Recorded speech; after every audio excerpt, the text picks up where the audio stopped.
Почитувани, Коњановски избегнува да даде вистински отчет како ги троши парите на битолчани. Фантастичната реализација на буџетот со која се фали локалната власт, предводена од Коњановски и ДПМНЕ, не е ништо друго освен фантастично манипулирање со податоците. Во буџетот на општината за 2022 година, Коњановски и екипата предвидува над 8,5 милиони евра за изградба на улици, патишта, училишта, градинки, различни објекти. Со ребалансот на буџетот во јуни, пред да излезе извештајот за вториот квартал, ја намалија сумата на 8,2 милиони евра. А во септември, пред да излезе извештајот за реализацијата на буџетот за третиот квартал, износот падна на 7,5 милиони евра. Како што се намалуваше износот за капитални расходи, така се зголемуваше износот за така наречени оперативни расходи, односно пари за разноразни трансфери, за договорни услуги и за стоки.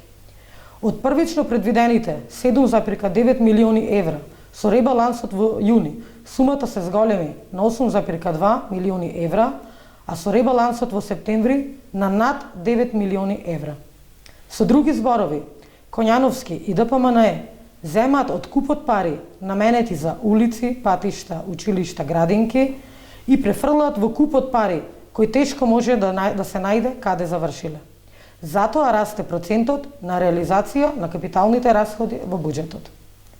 Овие срамни и подли манипулации што ги прават Коњановски и ДПМНЕ се заслужни за, како што велат, историските и фантастичните проценти на реализација на буџетот. Ако за нешто треба да им се признае на ДПМНЕ, тоа е дека се мајстори за извртување на реалноста и за замајување на јавноста. Ама, тие подобро од сите други треба да знаат дека вистината е како шило и ќе излезе.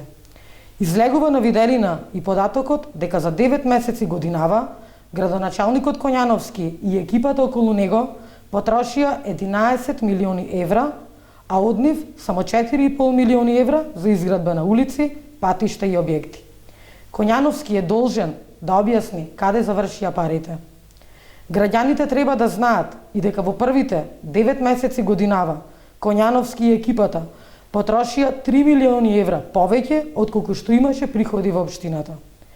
Битолчани треба да знаат дека општината е на пат кон банкрот. Оти цехот ќе го платат битолчани, а не Коњановски и екипата.